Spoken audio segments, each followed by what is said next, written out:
detalye at kasalukuyan pa rin hong nagsasagawa ho ng clearing operations yung ating pong mga puwersa na nandun po sa Leyte. Well, initially po, at 5:30 this morning, there was an encounter between the Albuera Leyte Municipal Police Station and Regional Public Safety Battalion 8 personnel that were conducting the patrol in the area, and the encounter, they were fired upon by members of suspected Espinosa Group. Ito po ay naganap doon malapit sa bahay po ni Mayor Ronaldo Espinosa sa Sitio Tinago 2, Barangay Binolho, Albuera, Leyte, 5:30 in the morning. So yung pong enkwentro sa pagitan po ng suspected members ng Espinosa Group at ng ating po mga puwersa ng pulisya ay nagresulta po ng pagkamatay ng 6 doon po sa naengkwentro ng ating mga pulis. At meron pong as of now ang na-report sa atin may 13 na assorted high-powered firearms na na-recover doon sa compound, at meron rin ng 4 na caliber 45 na pistola at rifle grenades. Ito po yung nakuha. Kasalukuyan ho dahil nagsasagawa pa ho sila ng clearing operations, at immediately nung na-report po itong enkwentro na to ay pumunta po yung ating Regional Director ng Region 8, Police Chief Superintendent Elmer Beltehar, the site to supervise the ongoing clearing operation and the processing of the crime scene. So together with the SOCO team from the regional office, ay ito po ngayon ay pinoproseso yung compound o area na believed to be house owned by Mayor Espinosa of Albuera, Leyte. So with this report this morning, yung sa hiling din po, we also ask kung ito bang mga baril na ito ay pag-aari nung may-ari nung compound ng bahay sa kay Mayor Rolando Rosal Espinosa. At tama po yun, sa record po natin sa Firearm Explosive Office, binigay po sa atin ni Police Senior Superintendent Cesar Hawthorne Binag, ang hepe ng FEO, na meron nga pong baril na pag-aari si Mayor Espinosa, at yun din po yung address kung saan po nagkaroon ng enkwentro. Ayon sa record sa FEO, meron po siyang isang shotgun na pag-aari ni Mayor, na ito po ay valid pa rin yung registration ng kanyang baril, at meron din ho siyang 2 pistola, 2 Glock pistol, isang 9mm, isang 40 caliber na expired na po yung kanyang firearms registration.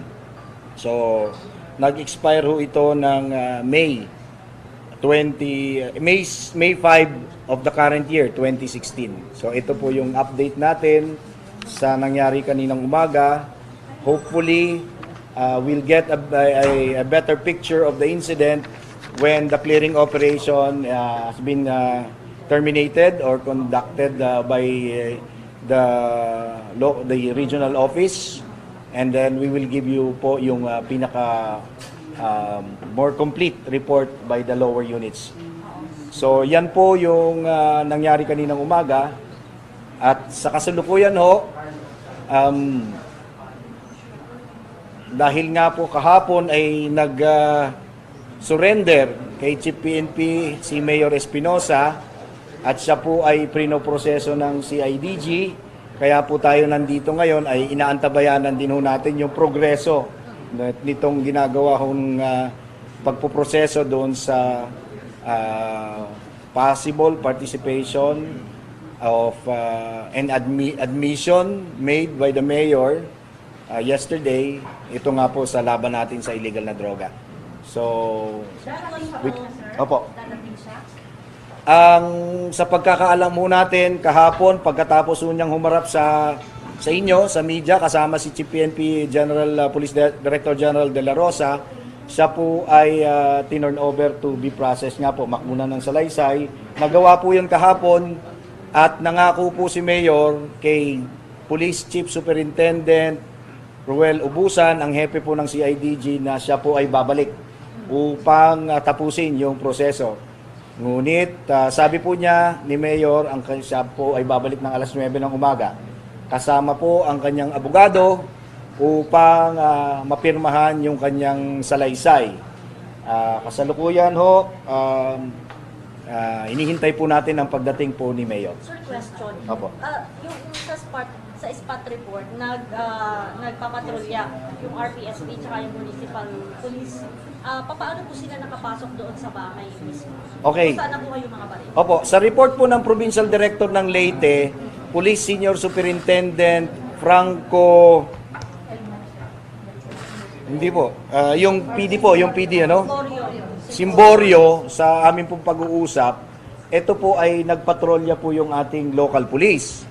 Ngunit nung pagdating po doon sa may malapit sa may isang basketball court na malapit po doon sa bahay ni Mayor, ay sila po ay pinaputukan, tinambangan, at ang putok ho ay nanggaling ho doon sa loob. So kaya ho nagkaroon ho ng palitan ng putok at yun nga po, nagresulta doon sa pagkakapatay ng 6 na suspected to be member of the Espinosa Group. So, unang nanggaling yung putok mula doon sa mga taga. Opo, dahil wala naman pong dahilan para mamutok ko yung ating mga pulis, sila po ay nagpapatrolya at yun nga po, this the initial action, the initial gunfire came from the suspected members of the Espinosa Group, and our police officer returned fire and fight it out. Sir, kaya pumasok na. Kaya pumasok. Of course, kasi ho, nanggaling doon sa loob, then they need to see that the area is clear already, meaning wala na pong threat sa ating pong mga miyembro ng RPSB at ng Albuera Police. Kaya nga po napatakbo din ho kagad doon ang ating regional director, si Police Chief Superintendent Beltehar, upang makita at ma-supervise na kung the aftermath of this encounter. Sir, nakapon pa yung commitment niya na babalik dito nung hindi pa nangyayari itong operation sa bahay niya. Pero ngayong nangyari na, sir, may coordination ba tayo sa kanya o initiative ng PNP to contact him kung babalik ba pa siya dito o hindi na? Tama po yun. Nag-iwan po siya ng kanyang contact number. Nangako na babalik ng alas 9 ngayong umaga. So hinihintay ho natin. Efforts are being undertaken by the CIDG to contact Mayor Espinosa para magpatuloy ho yung pagpoproseso sa kanya. Hindi ho natin masabi kung ano ho yung naging dahilan, kung bakit ho siya ho nadidelay ngayon sa Sir, what does this say about the commitment of Mayor Espinosa? Kasi kahapon, kumarap siya mismo kay PNP Chief Bato, sinabi pa niya na if he will back out, papatayan siya ng Bato, sa kanya mismo nanggaling yon.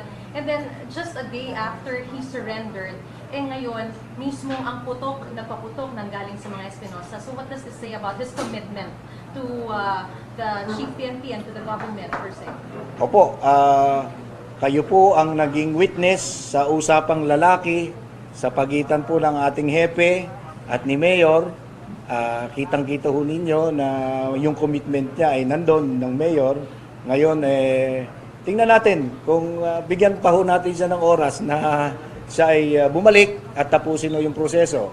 Siya ho ay tinanggap nung siya ho ay sumurrender kay Chief PNP at tiniyak ho na hindi nga at that time tiniyak ho na matutuloy yung proseso, kaya nga ho siya ay tinurn over sa CIDG. So tapusin ho na ni Mayor ito, ituloy ho niya yung kanyang commitment at ako naniniwala na yung commitment naman po ng ating hepe, si Chief PNP Ronald De La Rosa, yung commitment niya gagawin din ho niya. Sir, anong epekto nito? Anong epekto nito sa... Paano pag di siya nagpakita? Pag di siya nagpakita. Opo, then we will look for him. Hanapin ho natin. We will, and then we will also see how the incident this morning is connected to the current investigation pertaining to their involvement, meaning